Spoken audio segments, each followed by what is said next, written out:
ये कहानी एक सच्ची घटना पर आधारित है। उन कैदियों की जो साइबेरिया की उस जेल से भाग निकले थे, जहां से बाहर निकलना तो मुमकिन था, लेकिन असली खतरा उसके बाद शुरू होता था। हर कदम पर मौत उनका इंतजार कर रही थी। उनके सामने था हजारों किलोमीटर तक फैला बर्फ से ढका पहाड़ी इलाका, घने और खतरनाक जंगल और एक ऐसा रेगिस्तान जो कभी खत्म होता ही नहीं। इन सब के बीच भूख, प्यास और थकान धीरे धीरे उन्हें मौत के करीब ले जा रही थी। और आज की इस कहानी में हम देखेंगे कि क्या वो इन नामुमकिन हालात से बचकर निकल पाएंगे या फिर बेरहम कुदरत आखिरकार उन्हें जिंदा ही निकल जाएगी। कहानी शुरू होती है साल 1940 से, जहां आर्मी एक ऑफिसर जिसका नाम जॉन है उसे पकड़ लेती है और उससे जबरदस्ती एक कागज पर साइन करवाने की कोशिश करती है जिसमें ये साबित हो कि वो एक जासूस है। लेकिन क्योंकि ये बात सच नहीं है, जॉन साफ मना कर देता है कि वो किसी भी चीज पर साइन नहीं करेगा और ऐसी किसी बात को नहीं मानेगा जो उसने की ही नहीं है। दुर्भाग्य से उस पर और दबाव डालने के लिए वो उसकी पत्नी को ले आते हैं और उसके साथ बहुत बुरी तरह टॉर्चर करते हैं। उसकी पत्नी बहुत ज्यादा दर्द में होती है, रोती रहती है और जॉन से गुहार लगाती है कि वो सब मान ले ताकि उसे छोड़ दिया जाए, क्योंकि वो अब और ज्यादा सह नहीं पाएगी। अगले सीन में हम देखते हैं कि कई कैदी और बंदियों को एक बहुत दूर के जेल में ले जाया जाता है जहां बहुत कड़ी सुरक्षा होती है और वहां से भागना लगभग नामुमकिन होता है। वहां का माहौल बहुत ही ज्यादा खराब होता है। उनके साथ बहुत बुरा व्यवहार किया जाता है। सबको इकट्ठा करके उनके बाल मुंडवा दिए जाते हैं। खाने के समय उन्हें बहुत कम खाना दिया जाता है, बस इतना कि वो किसी तरह जिंदा रह सके। उनसे बहुत लंबे समय तक काम करवाया जाता है जिससे उनके शरीर कमजोर हो जाते हैं और कोई भी ठीक से खड़ा नहीं रह पाता। तभी हम एक कैदी से मिलते हैं जिसका नाम स्मिथ है, जो खाने के लिए लाइन में खड़ा होता है। अचानक उसके पास खड़ा एक कैदी अपना खाना गलती से नीचे गिरा देता है। गार्ड उसके पास आता है और उसे मारने की कोशिश करता है, लेकिन किस्मत से स्मिथ उसे आखिरी वक्त पर बचा लेता है और बीच में आ जाता है। स्मिथ को उस पर बहुत तरस आता है और वो उसे अपना खाना दे देता है ताकि उसकी मदद कर सके। वहीं जॉन को लगता है कि स्मिथ जो कर रहा है वो सही नहीं है और उसे हर किसी के लिए खड़ा नहीं होना चाहिए, उसे अपने आप में रहना चाहिए। तभी थोड़ी देर बाद एक कैदी जिसका नाम रे है वो जॉन से बात करने आता है और बताता है कि उसे सिर्फ इसलिए पकड़ा गया क्योंकि वो अमेरिकी है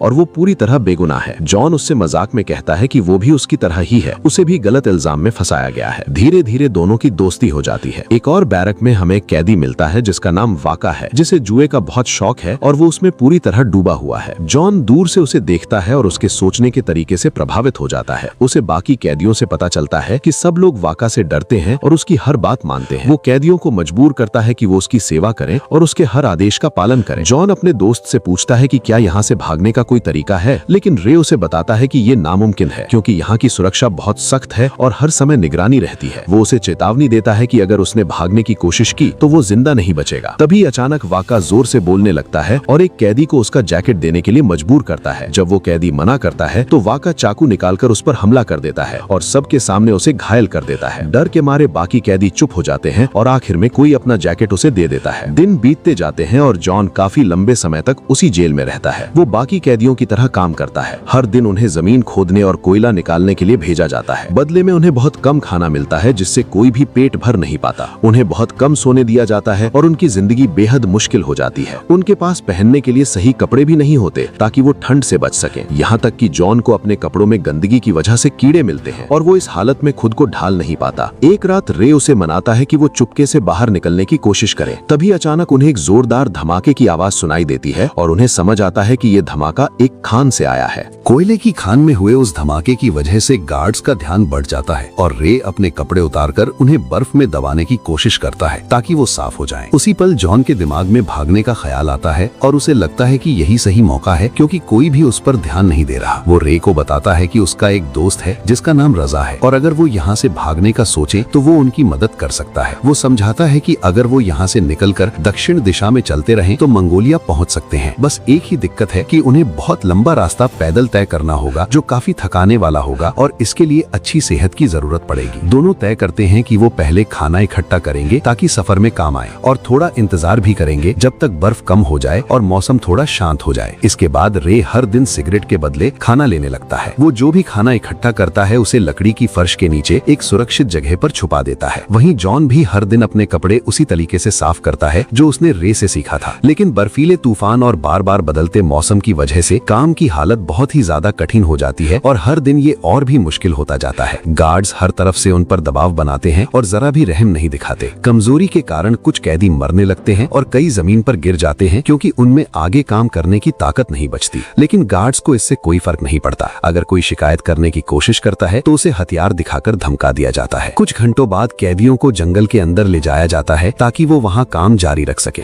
उन्हें पेड़ों के तनों को एक साथ बांधने के लिए मजबूर किया जाता है और उन पर तेजी से काम करने का दबाव डाला जाता है ताकि सब कुछ समय पर पूरा हो सके। काम खत्म होने के बाद गार्ड्स जॉन और स्मिथ को बाकी लोगों से अलग चुनते हैं क्योंकि उनकी सेहत बाकी कैदियों से बेहतर होती है। लेकिन लंबे समय तक जमीन के नीचे खान में काम करने की वजह से स्मिथ की हालत खराब होने लगती है। वो लगातार खांसता रहता है और उसे सांस लेने में भी काफी दिक्कत होती है। ये हालत लंबे समय तक चलती रहती है जब तक कि जॉन भी कमजोर होकर टूट नहीं जाता। वो थकान से जमीन पर गिर पड़ता है और अजीब अजीब चीजें देखने लगता है। उसे ऐसा लगता है जैसे वो अपने घर के सामने खड़ा है और किसी तरह अंदर जाने की कोशिश कर रहा है। तभी एक गार्ड उसे धमकाता है और लगभग गोली मारने ही वाला होता है कि स्मिथ तुरंत उसके पास आता है और उसे होश में लाता है। जॉन उसका शुक्रिया अदा करता है क्योंकि अगर वो नहीं आता तो शायद वो मर चुका होता। इसके बाद जॉन उसे अपने भागने के प्लान के बारे में बताता है और उसे भी साथ चलने के लिए कहता है। लेकिन जॉन हैरान रह जाता है जब स्मिथ उसे बताता है कि रे हर नए कैदी के साथ ऐसा ही करता है। उन्हें भरोसा दिलाता है कि वो यहाँ से भाग सकते हैं, लेकिन आखिर में कुछ भी नहीं होता। काफी बातचीत के बाद आखिरकार स्मिथ मान जाता है और उनकी मदद करने के लिए तैयार हो जाता है। जब वो वापस जेल आते हैं तो जॉन रे को अलग ले जाकर समझाने की कोशिश करता है कि उन्हें आज ही निकल जाना चाहिए क्योंकि तूफान बहुत तेज है और कोई उन पर ध्यान नहीं देगा। लेकिन रे मना कर देता है और कहता है कि अगर वो अभी निकले तो जिंदा नहीं बचेंगे क्योंकि कोई भी उस तूफान को झेल नहीं पाएगा। दोनों के बीच बहस हो जाती है और जॉन को लगता है कि रे अपने वादे से पीछे हट रहा है, इसलिए वो उसे दोष देने लगता है। तभी वाका उन्हें साथ खड़ा देख लेता है और उसे शक होता है कि वो कुछ प्लान कर रहे हैं। जब वो वापस अंदर आते हैं तो उन्हें एक नया कैदी दिखता है जिसका नाम एंडर्स है। वो बीमार होता है लेकिन अपनी बीमारी सबसे छुपाने की कोशिश करता है। उसका दोस्त उस पर दबाव डालता है कि वो सच बताए, लेकिन वो जिद पर अड़ा रहता है और कहता है कि वो ठीक है, बस रात में थोड़ी परेशानी होती है और सुबह तक सब ठीक हो जाएगा। कुछ घंटों बाद स्मिथ फैसला करता है कि वो अपने पास मौजूद सोने को बदलकर जरूरी चीजें लेगा ताकि आगे काम आ सके। लाजार उनके भागने में मदद करने के लिए तैयार हो जाता है और बहुत सारे कैदी मिलकर सही समय पर एक साथ भागने का प्लान बनाते हैं। लाजार जो उनमें सबसे पुराना है उन्हें जरूरी जानकारी देता है और बताता है कि उन्हें पूरे इलाके की बिजली करीब 10 मिनट के लिए बंद करनी होगी ताकि वो हालात पर कंट्रोल कर सकें और बाहर के गार्ड से आसानी से बचकर निकल सकें। सब लोग सही समय का इंतजार करने लगते हैं ताकि अपनी योजना को लागू कर सकें। तभी अचानक वाका जॉन पर हमला कर देता है और उसे धमकाता है कि वो उन्हें उनकी प्लान बताए। चाकू दिखाकर उसे डराता है और कहता है कि वो यहाँ से भागना चाहता है क्योंकि अब वो और सह नहीं सकता। जॉन के पास कोई और रास्ता नहीं बचता, इसलिए वो मजबूरी में मान जाता है। एक दिन वो लोग बिजली का जनरेटर बंद कर देते हैं और कांटेदार तार काट देते हैं। फिर सब तेजी से भागना शुरू कर देते हैं। उसी समय अलार्म बजने लगता है, लेकिन तेज बर्फीले तूफान की वजह से गार्ड्स उन्हें पकड़ नहीं पाते और ठीक से देख भी नहीं पाते। गार्ड्स अपने कुत्तों को लेकर उनके पीछे जंगल में जाते हैं। कैदी अलग अलग दिशाओं में भागते हैं। कुछ ठंड की वजह से कमजोर पड़ जाते हैं और आगे नहीं भाग पाते।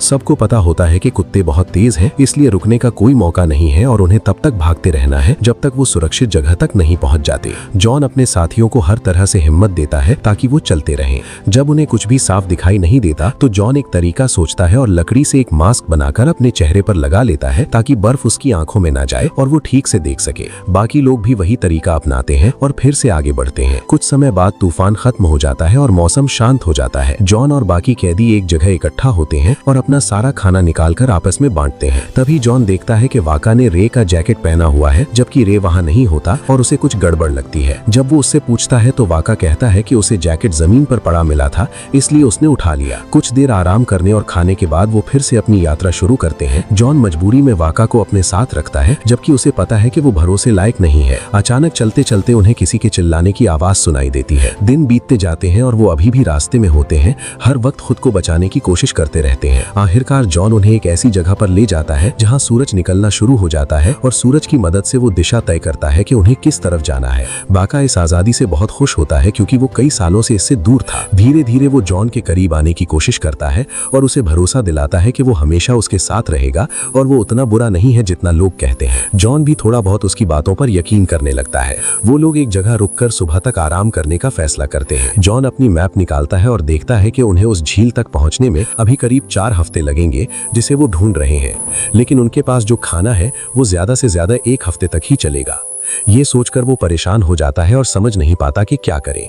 वो सोचता है कि उन्हें शिकार करना होगा या मछली पकड़नी होगी ताकि उन्हें खाने के लिए कुछ मिल सके। वहीं दूसरी तरफ वाका उन्हें सलाह देता है कि वो पास के किसी गांव पर हमला करके वहां से खाना चुरा लें, जिस चीज की उन्हें जरूरत होती है। लेकिन बाकी सब इस आइडिया को मना कर देते हैं और कोई भी इससे पूरी तरह सहमत नहीं होता। तभी उनका एक साथी शिकार ढूंढने निकलता है, लेकिन रात हो जाती है और वो वापस उनके पास नहीं लौट पाता। वो जंगल में भटक जाता है और थकान की वजह से उसे अजीब अजीब चीजें दिखने लगती हैं। उसे अपना गुरु दिखाई देता है जो उससे बात करता है और उसे शहर का रास्ता दिखाता है। वो खुश हो जाता है और सोचता है कि आखिरकार वो पहुंच गया और अब उसे मदद मिल जाएगी। लेकिन ये सब सिर्फ उसका भ्रम होता है। उसके साथी उसे ढूंढने निकलते हैं और आखिर में उसे एक जमी हुई लाश के रूप में पाते हैं। ये देखकर सब बहुत दुखी होते हैं, उसे दफनाते हैं, उसके लिए प्रार्थना करते हैं और आखिरी बार उसे अलविदा कहते हैं। वहीं दूसरी तरफ वाका खुश होता है क्योंकि अब खाना कम लोगों में बटेगा और ज्यादा समय तक चलेगा। दिन बीतते जाते हैं और हालात और भी खराब होते जाते हैं। सभी लोग कमजोरी और भूख की वजह से ठीक से चल भी नहीं पाते। हालत इतनी खराब हो जाती है कि वो कीड़े मकोड़े और रास्ते में मिलने वाली घास तक खाने लगते हैं। आखिरकार उन्हें एक अजीब सी गुफा मिलती है और वो कुछ दिन वहीं आराम करने का फैसला करते हैं ताकि उनकी हालत थोड़ी सुधर सके। उनमें से एक, जिसका नाम थॉमस है, दीवार पर चित्र बनाता रहता है ताकि वो ज्यादा देर तक होश में रह सके। तभी सबसे बड़ा झटका तब लगता है जब वाका जॉन को अलग ले जाकर कहता है कि उन्हें अपने ही साथियों को खाना शुरू कर देना चाहिए क्योंकि वरना वो सब मर जाएंगे। अचानक वो बाहर शोर सुनते हैं और जब गुफा से बाहर निकलते हैं तो देखते हैं कि कुछ भेड़िए एक मरे हुए जानवर को खा रहे होते हैं। वो सब मिलकर भेड़ियों को भगा देते हैं और उस जानवर को अपने लिए ले लेते हैं ताकि अपनी भूख मिटा सके। भूख इतनी ज्यादा होती है कि वो कच्चा मांस खाने लगते हैं और उनकी हालत बहुत ही डरावनी हो जाती है। जॉन को लगता है कि हालात अब कंट्रोल से बाहर हो रहे हैं, इसलिए वो फैसला करता है कि वो अकेले झील ढूंढने जाएगा। वो अपने साथियों से कहता है कि अगर वो एक हफ्ते में वापस नहीं आया तो समझ लेना कि वो मर चुका है और उन्हें उसके बिना ही आगे बढ़ना होगा। जॉन अकेले लंबे समय तक चलता रहता है और उसकी हालत बहुत खराब हो जाती है। वो असलियत और भ्रम में फर्क नहीं कर पाता, लेकिन अचानक वो वापस गुफा तक लौट आता है और अपने साथियों को बताता है कि उसे आखिरकार झील मिल गई है। थोड़ा आराम करने के बाद जब वो फिर से खड़ा हो पाता है तो वो सबको लेकर झील की तरफ निकल पड़ता है। वहाँ तक पहुँचने में उन्हें 3 दिन लगते हैं। वहाँ पहुँचकर जॉन बताता है कि उन्हें उस जंगल को पार करना होगा ताकि वो सीमा तक पहुँच सके। उसी वक्त उन्हें लगता है कि कोई दूर से उन्हें देख रहा है। वो उस दिशा में बढ़ते हैं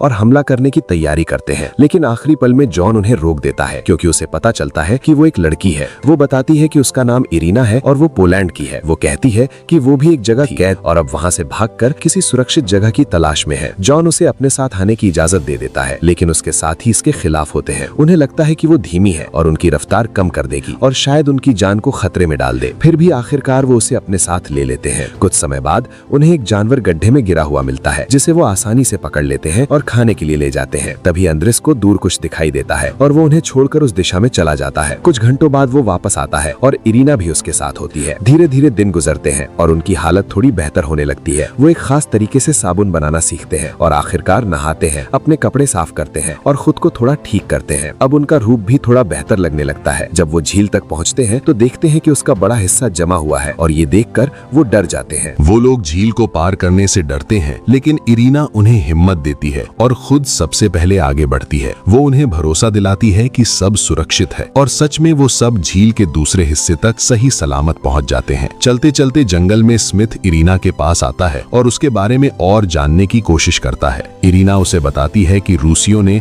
उसके माँ बाप को मार दिया और वो बिल्कुल अकेली रह गई। वो भागते भागते यहाँ तक पहुंची है। उसकी कहानी सुनकर स्मिथ बहुत दुखी होता है और उस पर तरस खाता है, लेकिन अचानक उसे कुछ अजीब लगता है और वो उस पर शक करने लगता है क्योंकि उसकी बोली में जर्मन लहजे की झलक होती है। इससे उसे यकीन हो जाता है कि वो कुछ छुपा रही है। वो उसे वादा करता है कि वो उसे नुकसान नहीं पहुंचाएगा, लेकिन उससे कहता है कि अगर कोई बड़ी बात है तो उसे सच बता दे। कुछ समय बाद वो लोग एक शहर के पास पहुंचते हैं और दूर से उसकी सीमा पर रुककर रास्ते का जायजा लेते हैं। वो सोचते हैं कि बिना किसी की नजर में आए अंदर कैसे जाएं और थोड़ा खाना चुरा लें। जॉन को डर लगता है क्योंकि उनकी खबर शायद हर जगह फैल चुकी है और सेना उन्हें ढूंढ रही होगी। काफी सोचने के बाद जॉन फैसला करता है कि वो उन्हें जंगल के रास्ते से ले जाएगा क्योंकि वो उनके लिए ज्यादा सुरक्षित है। लेकिन कुछ घंटों बाद वो हैरान हो जाते हैं जब वाका अचानक गायब हो जाता है। उन्हें शक होता है कि वो कुछ गलत कर रहा है। जैसे ही वो वापस आता है, स्मिथ उस पर हमला कर देता है और उसे मारने लगता है। बाद में पता चलता है कि वो शिकार करने गया था और उसके पास एक बोतल भी होती है। वो कहता है कि वो बेकार में उस पर शक कर रहे हैं, वो सिर्फ उनकी मदद करना चाहता था। फिर वो बताता है कि आज उसका जन्मदिन है और वो उसे मनाना चाहता था। उस रात वो गाने गाता है और इरीना भी उसका साथ देती है। उसकी आवाज बहुत प्यारी लगती है। वाका वाका नोटिस करता है कि इरीना को सड़क के सारे गाने आते हैं जो उसे भी याद है। इससे उसे यकीन हो जाता है कि वो झूठ बोल रही है। आखिरकार इरीना सच बता देती है कि उसके माता पिता जासूस थे और कुछ साल पहले उन्हें पकड़ लिया गया था। उसके बाद सरकार ने उसे अनाथालय भेज दिया जहाँ वो रही। एक दिन उसके भाई की मौत हो गई और तब उसने फैसला किया कि वो वहाँ से भागकर कहीं दूर नई जिंदगी शुरू करेगी। अगली सुबह वो फिर से अपने सफर पर निकलते हैं। कुछ घंटों बाद उन्हें दूर से कुछ अजनबी लोग आते हुए दिखाई देते हैं। डर के मारे वो जल्दी से छिप जाते हैं और कोशिश करते हैं कि कोई आवाज ना हो, लेकिन उनमें से एक इंसान आसपास के कीड़ों से परेशान होकर भागता हुआ बाहर निकल जाता है। जब वो लोग उसे देखते हैं तो वो सामान्य व्यवहार करने की कोशिश करता है, उनसे बात करता है और उनसे दोस्ती भी कर लेता है। वो लोग उसे जाते जाते एक चेन देते हैं जो कीड़ों को दूर रखती है। इसके बाद जॉन और उसके साथी आगे बढ़ते हैं और समय के साथ वो एक दूसरे के बारे में ज्यादा जानने लगते हैं और उनके बीच गहरी दोस्ती हो जाती है। इरीना भी उनसे जुड़ जाती है। उसे पता चलता है कि एंड्रस पहले एक पादरी था, थॉमस एक शेफ था जो बहुत अच्छे पेस्ट्री बनाता था और जोरन बताता है कि वो एक अकाउंटेंट था। एक दिन वो गलती से किसी सरकारी ऑफिस में चला गया था और उसे देशद्रोही समझकर पकड़ लिया गया। बाद में उन्हें पता चलता है कि स्मिथ एक बहुत ही काबिल रूसी इंजीनियर था जिसे गलती से गिरफ्तार कर लिया गया और तब से वो बाहर नहीं आ पाया। कुछ दिनों बाद वो आराम करने के लिए रुकते हैं और इरीना स्मिथ के पैर के घाव को साफ करने में उसकी मदद करती है, बिल्कुल वैसे ही जैसे एक बेटी अपने पिता का ख्याल रखती है। तभी उन्हें पास में रेलवे लाइन दिखाई देती है और जॉन समझ जाता है कि वो ज्यादा से ज्यादा 4 दिन में सीमा तक पहुंच सकते हैं। लेकिन परेशानी ये है कि उन्हें रात का इंतजार करना होगा क्योंकि वहाँ किसान और गार्ड्स मौजूद हैं। उसी समय जोरन देखता है कि वाका अपने हाथ में एक ताबीज पकड़े हुए है और उसे लगातार देख रहा है और वो उसका मजाक उड़ाने लगता है। तभी उनके बीच झगड़ा होने लगता है। आखिर में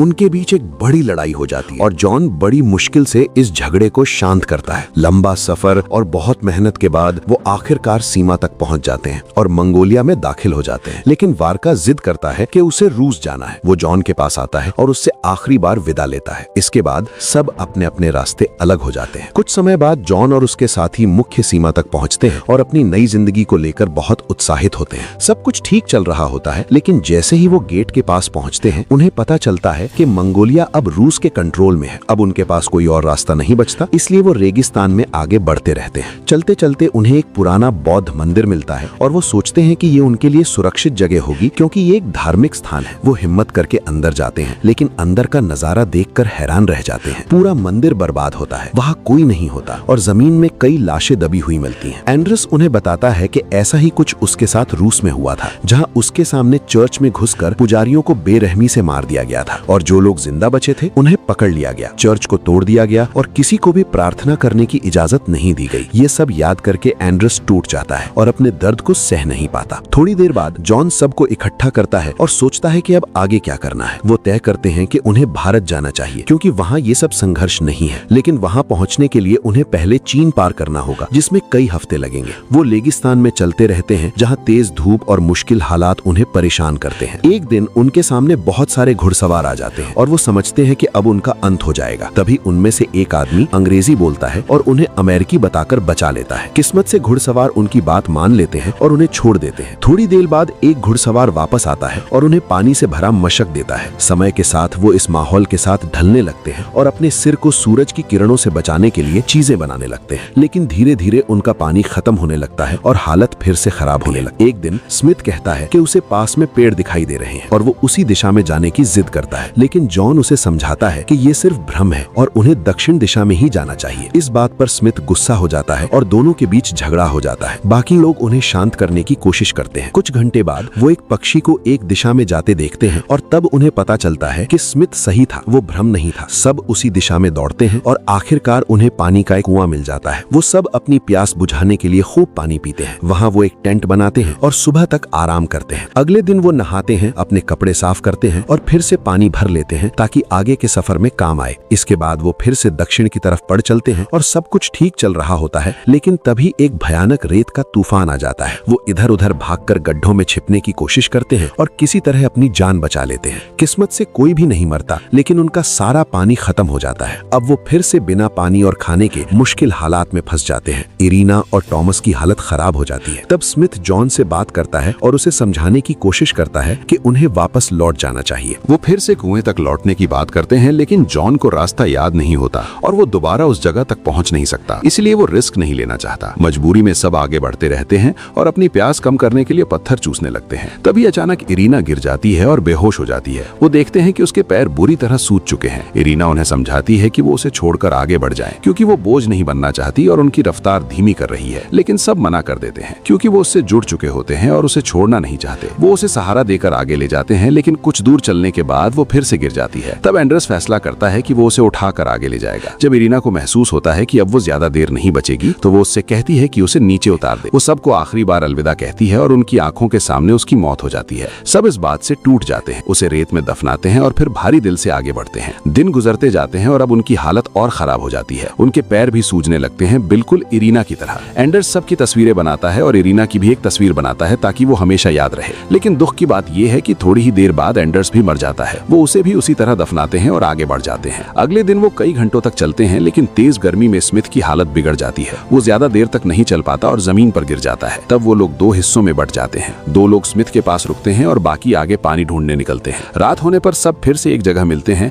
और आखिरकार उन्हें पानी मिल जाता है। वो पानी पीते हैं और सुबह तक आराम करते हैं। अचानक रात में जोरन घबरा कर उठता है, क्योंकि एक सांप उसके पैर से लिपटा होता है। वो उसे मुश्किल से हटाता है और उसके पीछे जाता है, जहाँ उसे एक गड्ढा मिलता है जिसमें पानी होता है। वो बाकी लोगों को बुलाता है और सब मिलकर वहाँ से पानी पीते हैं। वो सांप को भी पकड़ लेते हैं और खाने के लिए इस्तेमाल करते हैं, क्योंकि उनके पास और कोई खाना नहीं होता। वो मजबूरी में उसे खाते हैं और उनकी हालत इतनी खराब हो चुकी होती है कि उनके दांत तक गिरने लगते हैं। रात में स्मिथ की हालत और खराब हो जाती है। वो जॉन से कहता है कि वो उसे छोड़कर आगे बढ़ जाए, लेकिन जॉन मना कर देता है और कहता है कि वो उसे कभी नहीं छोड़ेगा। पहली बार जॉन अपनी कहानी बताता है अपनी पत्नी के बारे में, जो उसकी वजह से टॉर्चर झेल रही थी। ये सुनकर स्मिथ बहुत भावुक हो जाता है और उसे दिलासा देने की कोशिश करता है। अगले दिन वो फिर से आगे बढ़ते हैं और आखिरकार एक नदी तक पहुंच जाते हैं। वो वहां कुछ समय आराम करते हैं और अपनी ताकत वापस पाने की कोशिश करते हैं। फिर आगे बढ़ते हुए वो हैरान रह जाते हैं, क्योंकि उनके सामने हिमालय के पहाड़ होते हैं। वो चीन की दीवार पार करते हैं और बर्फीले इलाकों से गुजरते हैं। रास्ते में उन्हें एक आदमी मिलता है जो उन्हें बताता है कि अब भारत ज्यादा दूर नहीं है। वो उनके साथ अच्छा व्यवहार करता है और उन्हें अपने मंदिर में ले जाता है, जहाँ उन्हें अच्छा खाना और साफ पानी मिलता है। वहाँ का लीडर मैक्स उन्हें भारत पहुँचने का रास्ता समझाता है और उन्हें सलाह देता है कि वो कुछ दिन रुक जाएं जब तक मौसम बेहतर नहीं हो जाता। लेकिन जब वो उन्हें अकेला छोड़ता है तो जॉन फैसला करता है कि वो तुरंत भारत के लिए निकलना चाहता है। बाकी लोग रुकना चाहते हैं, क्योंकि उन्हें वहाँ सुरक्षित महसूस होता है। सब अपने अपने सपनों के बारे में बात करते हैं और कहते हैं कि वो दुनिया को अपनी कहानी बताना चाहते हैं। जॉन दुखी होता है, क्योंकि वो अभी अपने देश वापस नहीं जा सकता और उसे इंतजार करना होगा जब तक युद्ध खत्म नहीं हो जाता। स्मिथ सोचता है कि वो चीन में ही अपनी बाकी जिंदगी बिताएगा, क्योंकि वो अमेरिका वापस नहीं जा सकता। आखिरकार अगले दिन जॉन अकेले भारत की तरफ निकल पड़ता है, लेकिन उसके दो साथी उसे छोड़कर उसके पीछे चल देते हैं। कुछ दिनों बाद वो तीनों भारत पहुंच जाते हैं, जहां लोग उनका गर्मजोशी से स्वागत करते हैं और वो शांति से रहने लगते हैं। कुछ समय बाद युद्ध खत्म हो जाता है और जॉन अपने देश लौटता है। वो अपने घर का दरवाजा उसी चाबी से खोलता है जिसे उसने पहले छुपा कर रखा था, और ये देखकर हैरान रह जाता है कि उसकी पत्नी अभी भी जिंदा है और उसी घर में रह रही है। कुछ भी नहीं बदला होता, बस वो दोनों उम्र में बड़े हो चुके होते हैं। यहीं पर हमारी आज की कहानी खत्म होती है। Thanks for watching.